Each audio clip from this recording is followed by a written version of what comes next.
Good evening.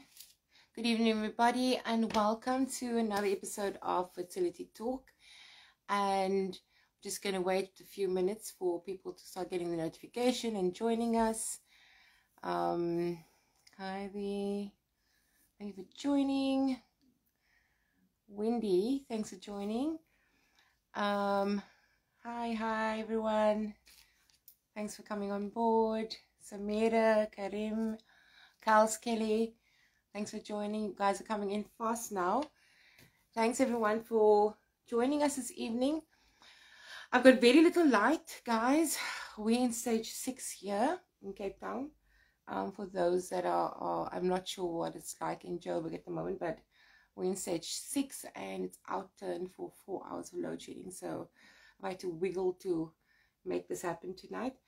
But thank you for joining. We're talking about irregular periods and trying to conceive with irregular periods. Tonight we've got Dr. Q. Everyone knows this Dr. Q. She's now Dr. Cele, but she's Dr. Q. And we're going to just request to, we'll just add in now. Let's see, Family Matters. She's from Family Matters Fertility Centre. I'm inviting her. There we go. So we'll just wait for Dr. Q to join us. Hi everyone, it's Lynn. Thank you for joining always. Thank you. And there she is. Okay, I think she's changed my camera. Your camera's turned around, Doc. Let me. You're there. Hi. I'm good. How are you doing? Okay, I can't hear you, Doc. Turning my sound up. Okay, your sound Am I muted? gone. All right. There we go. There you're back. You're back. Perfect. Wonderful. Perfect. How are you? I'm awesome, thank you. And yourself, dear? I'm good, thank you. I'm much better, thanks. I had a bit of a stint last week. A bit of what? I was in hospital last week. I tried to do my live from hospital with IVs in my hand. I just had a blood transfusion, but I was like, I'm not going to miss Fertility Talk. So I did it in one of the rooms. Lord. Talk about dedication. Yeah, the nurses weren't happy with me, but I'm like, I forced my way. I'm going to do that talk last week.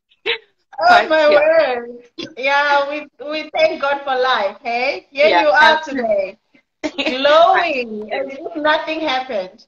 As if nothing happened. I think the blood transfusion did me well. I just got this feeling.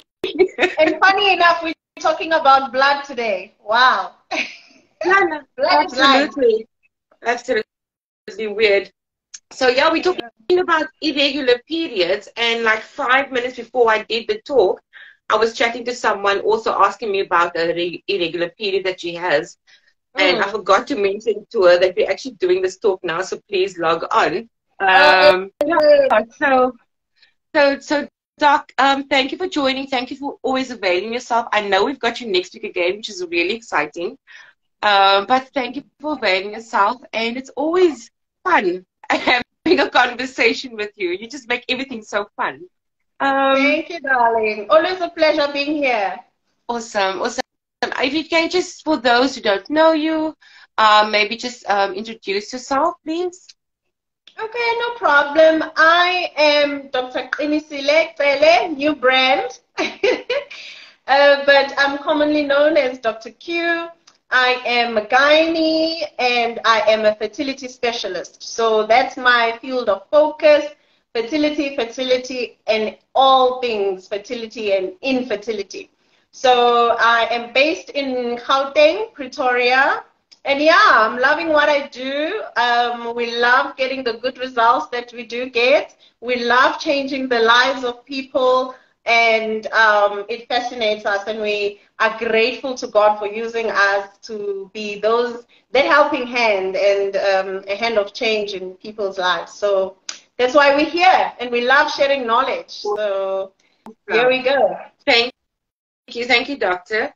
I just want to say, so we're talking about irregular periods, and I think we normally have such a lot of people logging on, but I think tonight it's about load shedding at the moment, because like this whole of Cape Town almost has 4 hours of load shedding right now. Oh. So I think obviously people would log on later on to watch it. So unfortunately, Yeah. the load shedding is causing havoc with us. But to Okay. those who are here, thank you for Yeah. joining. Yeah. So we're talking about irregular periods and trying to conceive with irregular periods.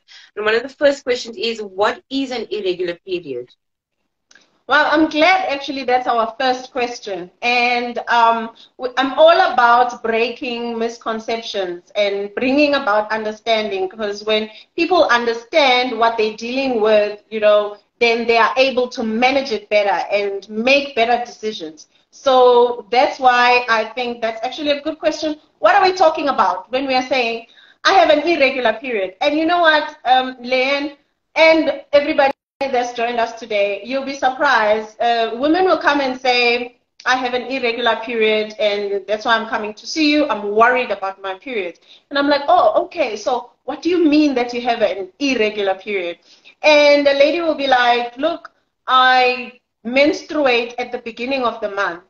I can menstruate on the 1st or the 2nd. And already by the 29th, 30th, I'm menstruating again.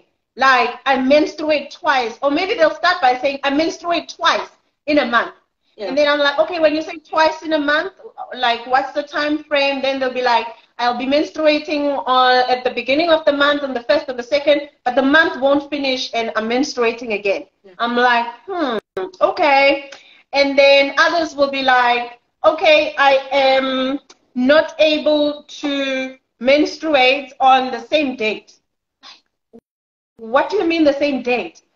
Look, if I menstruate on the 30th this month, the following month I'm menstruating on the 26th.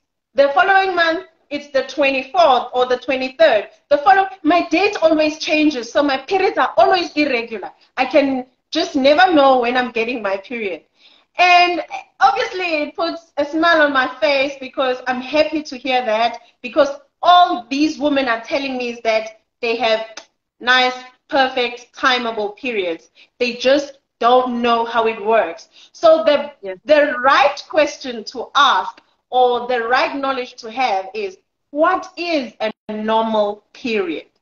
So we can start there and say, what is a normal period? Because the moment women understand what a period is supposed to, how long a period is supposed to be, when to actually expect a period, and how much they're supposed to bleed, then they will have a lot of stress relieved and they will understand better how their bodies work. And once we do that as well, then comes working towards a pregnancy, when you have a nice set out baseline basic understanding. So can we start with, what is a normal period?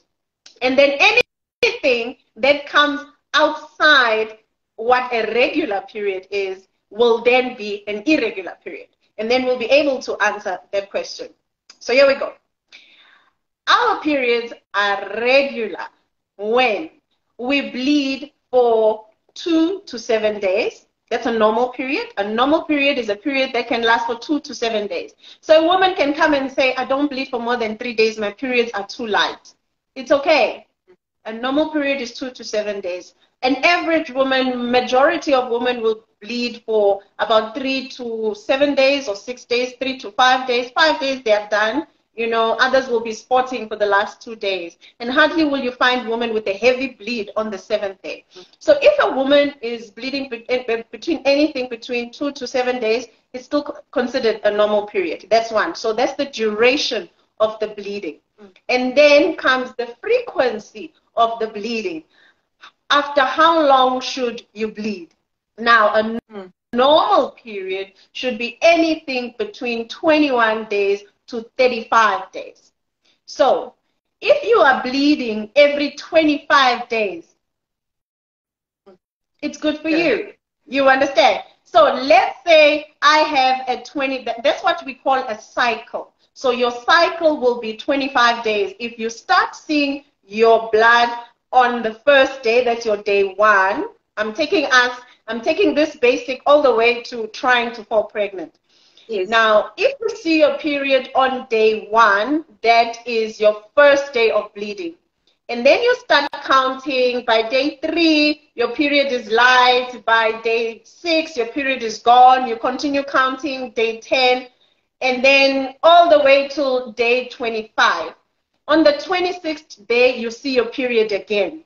So 25 days in between the first day and the next first day of your menstrual period. So it means the cycle is actually 25 days. Yes. Now, that 25-day cycle is also what will determine your ovulation, where we are coming back. So imagine if I have a 25-day cycle and today is the 1st of February, I start bleeding. Then when am I going to bleed again? 26. On the 26th. Towards the end of the month. So am I going to bleed twice a month? Yes. Yes. I am going to bleed twice a month. Does that mean I have an irregular period? No. It means my body. Oh, I think she got a call again. Yeah, so sorry about that. So sorry about that. So, thank you. So, if I bleed from the 1st to the 25th, then obviously I will bleed twice a month. And yes, I am having what is still a regular or a normal period. All right. And also now we need to have a period that is not too heavy. An average period that has a full pad should be about 3, not soaking pads, but an average of 3 pads a day. That is sufficient. The moment you are soaking a pad every hour, 2 hours, or a tampon every hour, 2 hours, now that is also abnormal, and that's what we call heavy bleeding or heavy menstrual bleeding. So that is a normal period. Now, what is an irregular period? So there's a few descriptions of that. So it is anything that falls out of this. If your period comes after every 35 days, now that's abnormal, it is irregular. If you skip a month or 2, yes, it is irregular, because if you check, a month has 30 days. Even if you have a 28-day cycle, if you bleed on the 1st and then your last day is the 28th, you will bleed on the 29th, 30th, the 31st. So the last 3 days of the month, you will be bleeding because you have a nice 28-day cycle. So that's not a problem. But the moment 31 days pass, 32, 33, 34, 35, anything above 35 days, that makes it an irregular period or an abnormal period. So if you skip a month or 2, that makes it an irregular period. Again, if your period is less than 21 days, now this is a person who bleeds less than 3 weeks. Do you understand? For 21 days is 3 weeks. So there are people who actually have a period as short as 3 weeks, and that is still normal.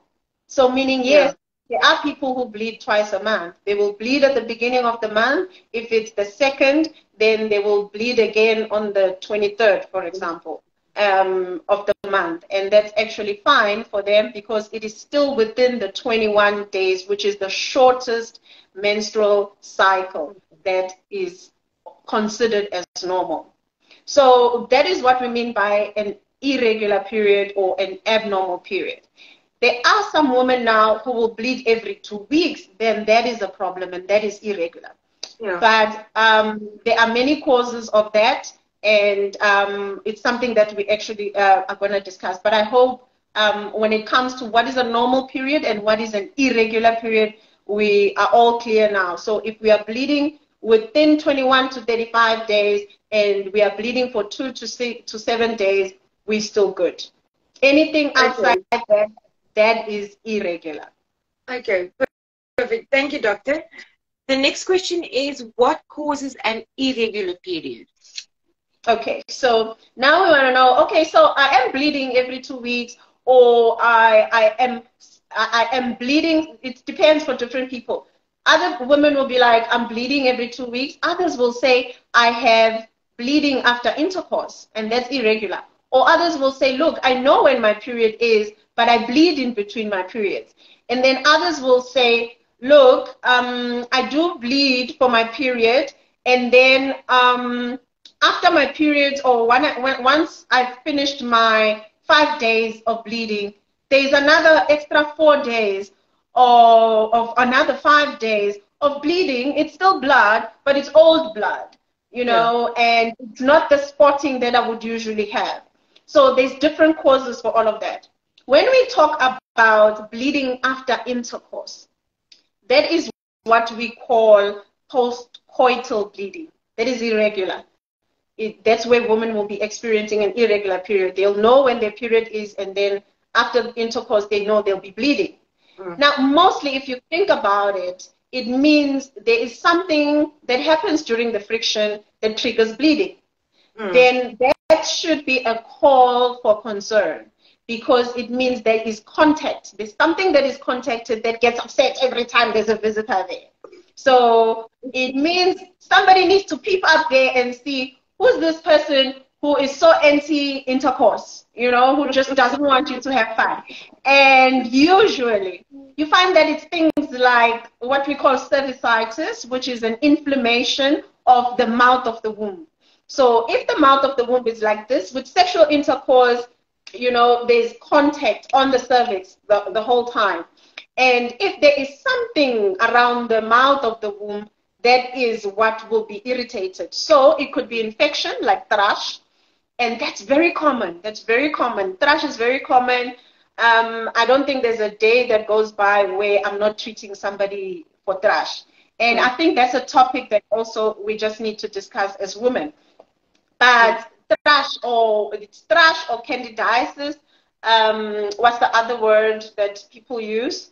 But it's a fungal infection, basically. Yeast infection. Yeast infection, yes. Yeah. Yeast infection. I'm looking for those nice words, simple words. So yeast infection or fungal infection or thrush, things like that can actually cause irritation and inflammation around the cervix. It becomes red and upset and frustrated, and then comes friction, and then it just bleeds. It's like, look, I'm just gonna let it all out.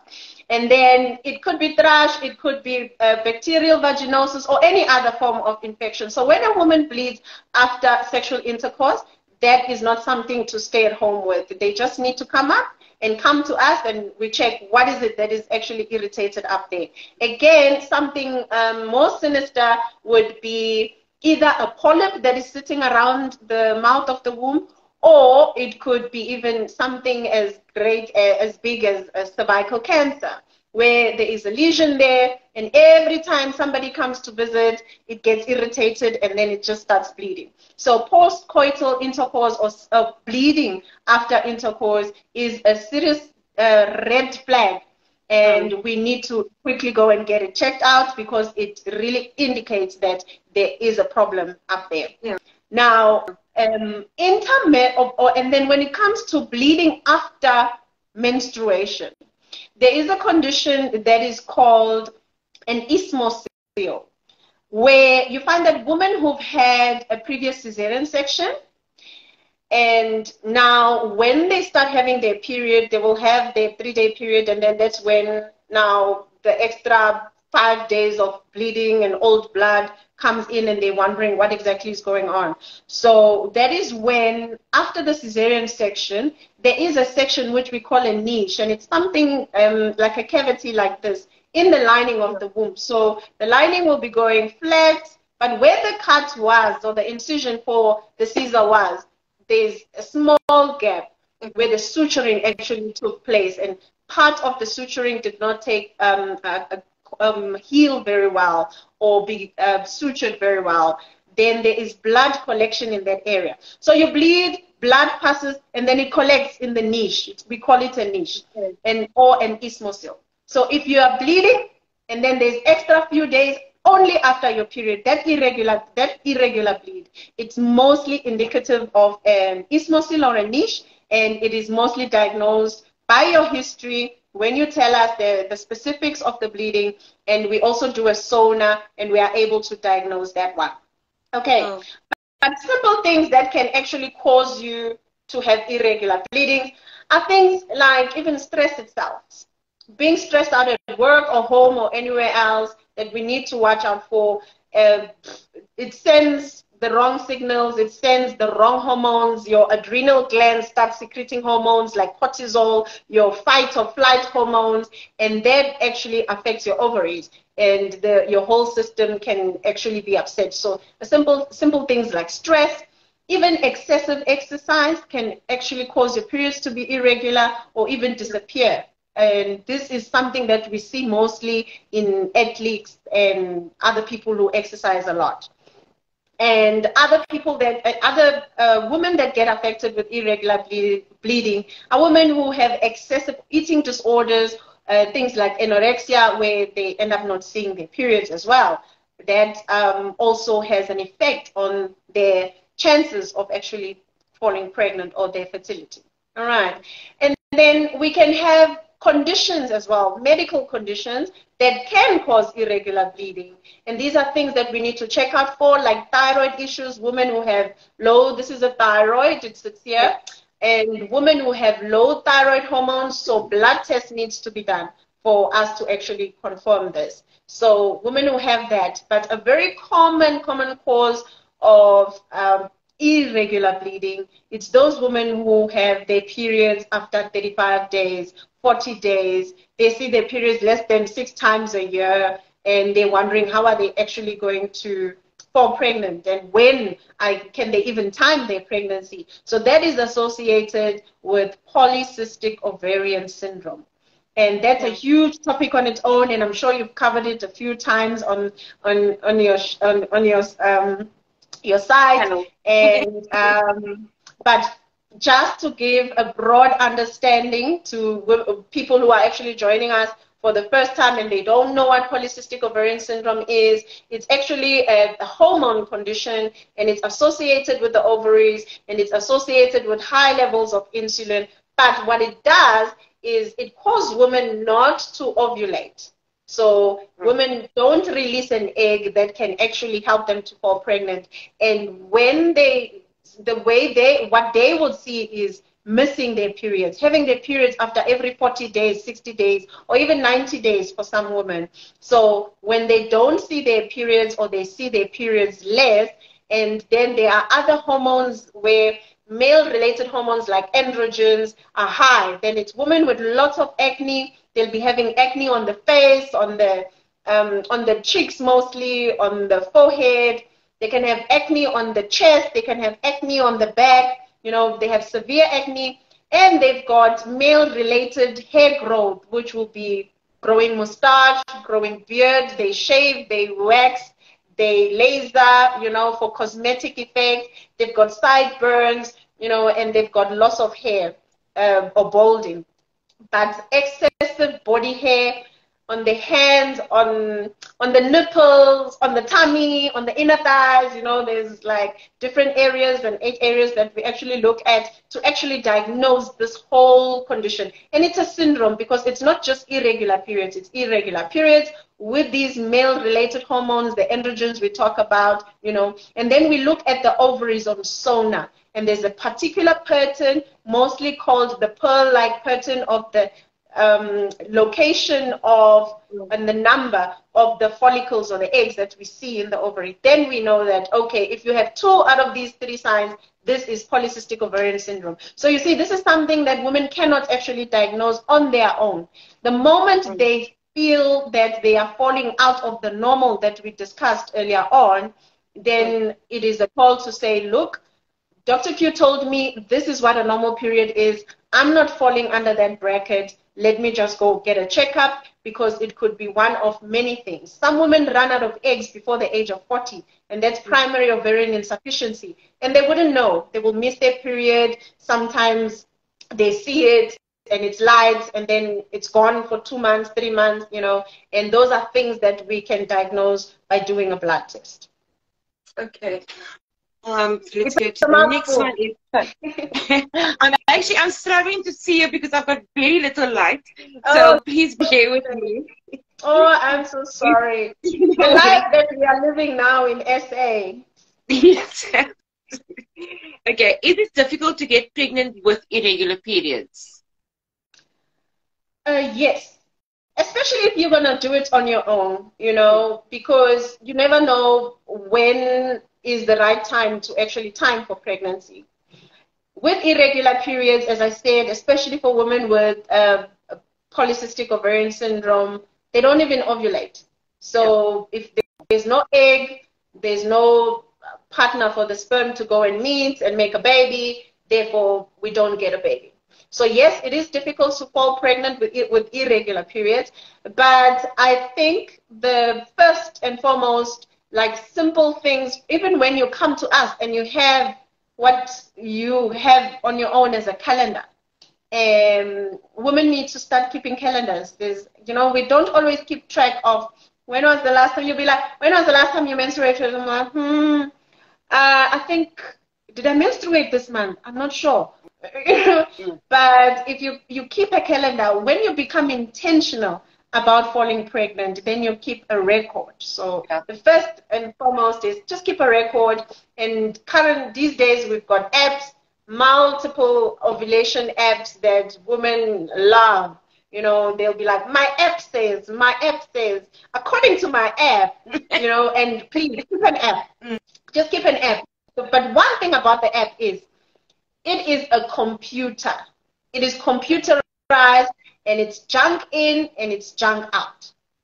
The one thing I appreciate about the app is it keeps record. That's all we need it for, because you have accurate records of when was the first day of your period, how long did you bleed for, and then when was your next period, and when was your next period. And the one thing the app can do nicely, which we can do if you give us the dates and the calendar, you can even bring a manual calendar, but it's just that the phone makes it easy because we have it with us all the time, and you can easily just punch in the information. But the one thing then we can calculate, and the app can just give you a long list. If you've been keeping an app for 6 months, it can tell you that your cycle days or your cycle length is this much, and you can get an average. And I want women to actually know again that if you have a 28-day cycle, not every month will it be 28, 28, 28, 28. It varies with about 2 days, 3 days. You can have 26-day cycle this month. You can have a 27 the following month. It's okay. We only worry if there's a more than a week difference. If there's a 9-day difference and above, then we can say, oh, okay, no, this cycle is actually irregular. So once you keep a record, you'll be able to know what is your cycle length.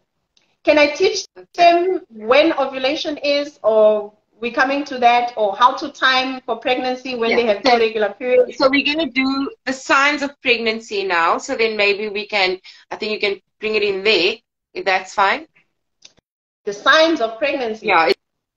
Is that one? Or I think maybe you can go through how I can check for ovulation. Sorry. Yeah. Okay. Someone wants to know the signs of pregnancy. Yeah. That's interesting. Oh, okay. That's good. With irregular periods. With irregular periods. Yeah. Oh, okay. Maybe let's talk about how to fall pregnant first, and then how do we know when we're pregnant. Okay. Yes. So number one is that calendar. Now, when you keep a calendar, we need to know when is the best time to actually have a baby. Yeah. So that's where we talk about ovulation. Now, I'm talking about people who want to keep it as natural as possible. I get women who say, doctor, please help me to fall pregnant naturally. And now that's what I'm talking about. So those natural people who would like to also have a natural birth and a natural intercourse and a natural baby, this is what we're talking about now. So natural, nature-loving people, we keep a calendar. Now, with nature, for every woman, majority of women, every 14 days or 2 weeks, but 14 days before your next period, you release an egg. So the egg comes out. Yeah. Every 14 days before your next period. So now, if you don't know when your next period is going to be, then it becomes difficult. So that's why a calendar is important. And the first 3 months will give you a rough idea that, oh, okay, I'm a 26 to 28 day cycle. I appreciate that. We can work with that, because it's not always that everybody is on the clock 28 days, as I explained. So we can work with that. So we can say, okay, every 28 days, which is the common example, every 28 days you will be releasing and you will be completing a cycle. So if your 28th day you are releasing, you are completing a cycle, your cycle is 28 days, you will predict, okay, today is my day 1. It means 29 days from now, I'll be having another cycle. You can predict your next cycle. So you count forward in your calendar. If you have an app and you've formulated a pattern for at least 3 months, it'll predict for you that on this day, you will be ovulating. But for you to double check your app, because you're going to be wiser as well, you are able to predict your next period by counting what cycle length do you have. Then from the predicted date, which is, for example, the 28th of February, you minus 14 days. You go 14 days backwards, because 14 days before your next cycle, you will be releasing an egg. And mind you, this egg is only there for 24 hours.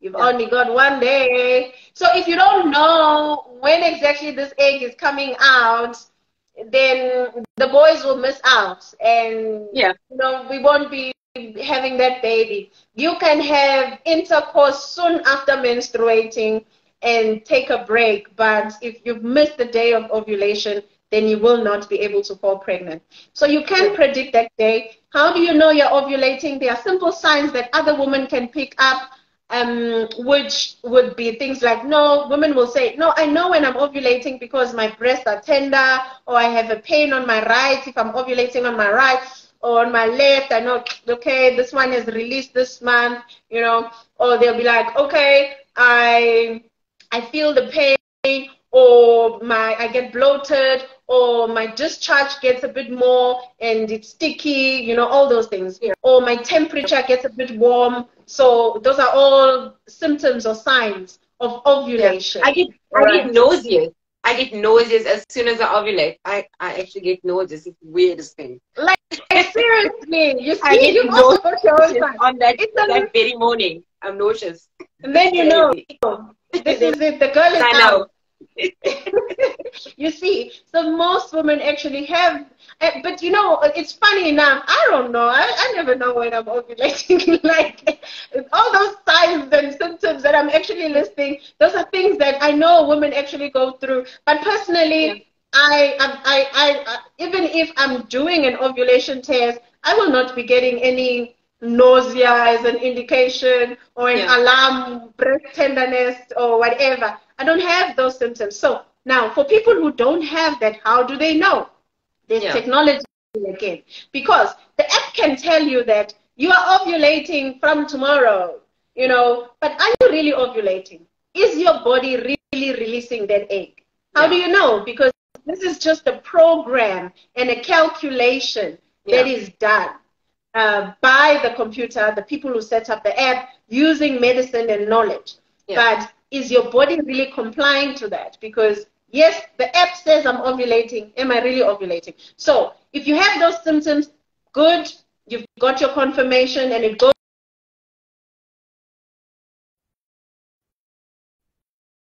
in 2 days before the app said, you know, you're ovulating, then you know, okay, that's my body talking to me. But then there is ovulation kits that are available. Because when the egg is released, there's a hormone called luteinizing hormone that goes and actually prepares the womb for the implantation, you know, and matures the egg as well, and makes the egg ready for fertilization. And this luteinizing hormone is high in your body. It's actually hormone also that actually helps to give the symptoms of ovulation that we just discussed. And that also is released from your blood, goes into the kidneys, and it's released through your urine.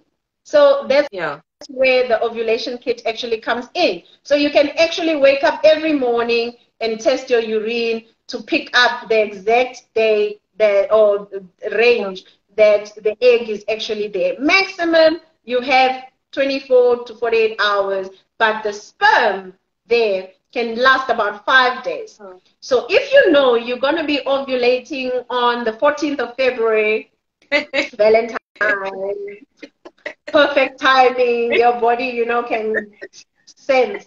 So if you know you're going to be ovulating on the 14th of February, you don't have to wait for the 14th of February before you have that fun, you know. Let the soldiers be waiting, like at the gates, like they in the fallopian tube. When that girl comes out, the soldiers are there, like on it, you know.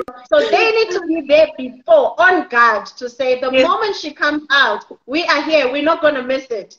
And we know she's going to last 24 hours. Then there's more soldiers that are deposited. So we always say 3 days before ovulation. So if you've calculated and you know your cycle length now, when you count back those 14 days and you know, or your app tells you on the 14th of February I'm ovulating, then have intercourse on the 11th or the 12th, have intercourse 3 days before, so 11, 12, 13. Some people like it every day. Some people want a break in between. So discuss it. And I know the guys will be like, every day. Let's do it. Let's do it. You know, like, and I'm like, 6 days. Like the whole week, doc. I'm like, go for it. Have fun. And it must not be a chore. It must not be like, hey, it's happening.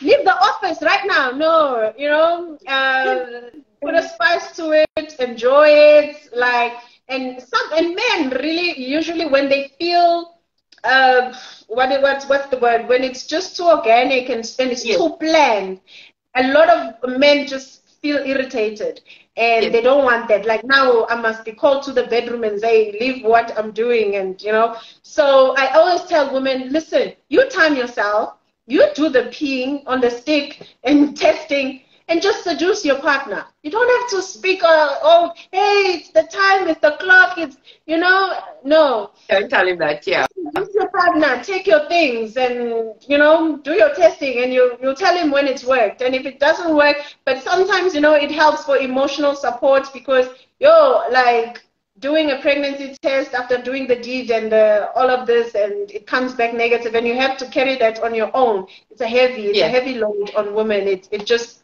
crushes them. The moment you see your period, you're like, you know. So having a partner involved, it actually helps because you get emotional support if it's unsuccessful until you are successful together. So those are the ways of actually timing for ovulation. Then we can help with ovulation, especially with women who've got polycystic ovarian syndrome and they've got irregular periods. Then we help to bring about that ovulation by giving medication. Sometimes the natural, the people who prefer natural, if they don't want to be on medication, I tell them, come to me, let me check if those eggs are growing. So come to me around day 12, you know, we do a sauna. I'm able to do a sauna and actually see the egg growing.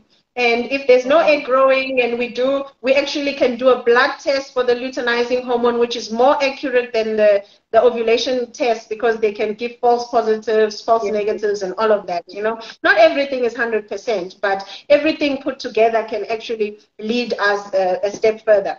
So we can actually assist by doing saunas, and we help you to time your ovulation, or you take medication, which is for ovulation induction, to help you to actually ovulate, and we confirm that with a blood test. So that is as natural as we can go, excluding IVF. Okay. I'm going to try, and because of my limited light, and I'm just so scared I'll lose the video or anything and everything goes off, I'm going to try and skip through 1 or 2 questions. And this is quite a good question, is how do you, first of all, how do irregular periods affect your egg quality, or do it affect your egg quality? Do irregular periods affect your egg quality? Can they affect your egg quality? Most times, no. It actually depends on the condition of why are you having irregular periods. So if it's things like a local infection that can be treated, it has nothing to do with your egg quality. If it's something local, postcoital bleed, the eosinophils, all these things that I mentioned. It's things like that are affecting the hormones or affecting the ovaries themselves, like polycystic ovarian syndrome, that can affect your egg quality.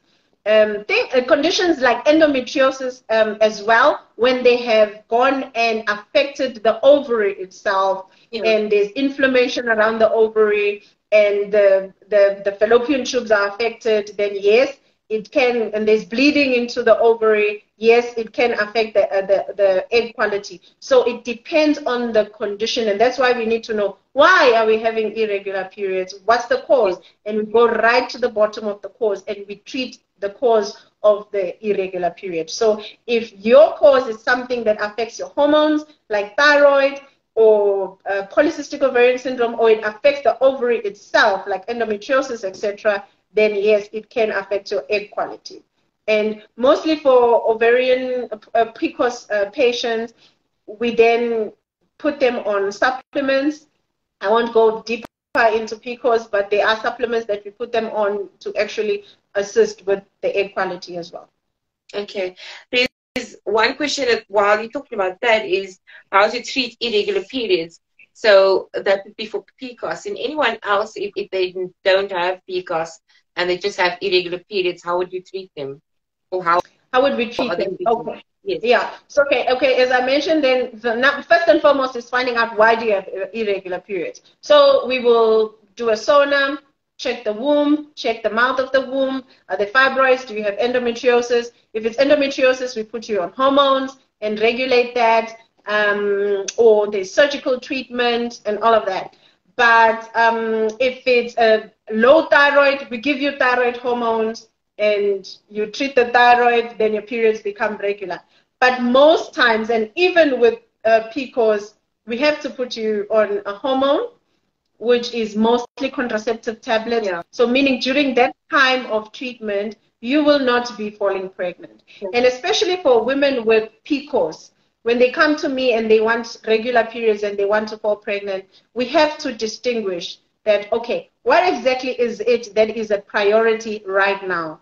Even with endometriosis, I'll be like, what is the priority right now? Do you right now want to fall pregnant? Or do you right now want to get a regular period and that's it? Or do you right now want to treat the pain, feel pain-free due to endometriosis? Because if you want to have a regular period, we have to put you on hormones. If you want to treat the pain, we have to put you on hormones. And this hormone treatment works against pregnancy. So we need to balance. And if our priority is pregnancy, then we forget about treating the pain if it's something that's bearable. But if we get there and there's endometriomas and you are in pain, then we have to focus on treating the pain and treating the condition. Then we put you on hormones or do surgical treatment.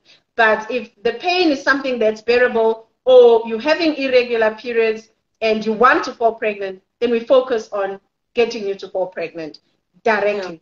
Yeah. And we forget about putting you on hormones.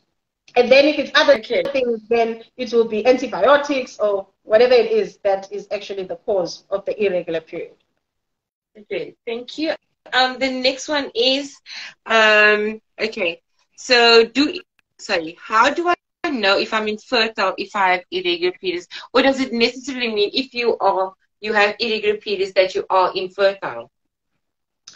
Okay, does irregular period equal to infertility? No, because now, we don't want people to go without contraception saying, I have irregular periods, I'm not going to fall pregnant. It can happen anytime. It means even your pregnancy, trying to fall pregnant, can be irregular. And you can have an irregular pregnancy.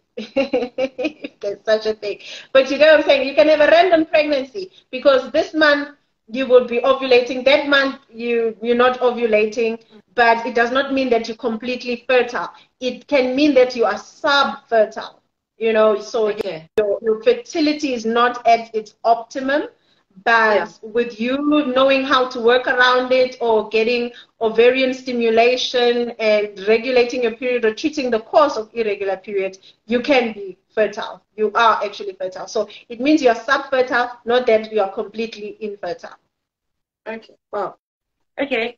How to time pregnancy? Okay, so this questions I actually got from someone is Yeah, how. we've timed the pregnancy, and then the other person was like, so how do I know that I'm pregnant when I have irregular periods? Yes. When you are pregnant, we don't expect you to even have those irregular periods because the periods must be gone. Yes. So bleeding in pregnancy is a red flag. Yeah. It means there's a problem. So if you have irregular periods and you do fall pregnant, then there must be no period at all. You must not bleed unless it's an implantation bleed, which is about 7 days after conception, and that's it. But the moment you continue having irregular periods and you're bleeding, you know, it doesn't make sense. So there's a problem there. So you would know by not seeing your periods at all, and then you do a pregnancy test. So for PCOS women, it's difficult for them to know, oh, is it me going on my 3 months of no periods, or am I now pregnant? Yeah. I've had a lot of PCOS patients that I would put on treatment, and they'll come back and say, okay, doc, I was supposed to start this, but I'm not seeing my periods at all, and blah, blah, blah. And I'll be like, oh, okay, did you do a pregnancy test? They'll be like, not yet, because I'm waiting for the period to start. And we do a SONA, and she's 7 weeks pregnant, you know? Wow. So that one can really be tricky. But for people who say they have irregular periods because they're frequent, then they must stop. But for people who have irregular periods because they don't see their periods at all, it's a tricky one. Then you will look for other signs like nausea and vomiting and weight gain and breast tenderness and the whole combo that actually comes with pregnancy, not just the period, the absence of periods alone. So others would not see their periods, but then they've got funny smells and sensations. They vomit in the morning. Then you know, this is not the regular one. Then you know that you're pregnant. Okay, so Doc, next week we're talking about trying to conceive with one fallopian tube. Am I correct? Yes. Yes. So that's quite a good topic. Blocked fallopian tube, that important bridge, that magical bridge that is so important. Yes, that's what we're discussing. Absolutely. So thank you very much for joining us this evening. I really appreciate it. First of all, I'd love you to just give your details of how they can contact you, how to get hold of you at Family Matters. Okay, so we have websites where they can send us an email and actually request consultation.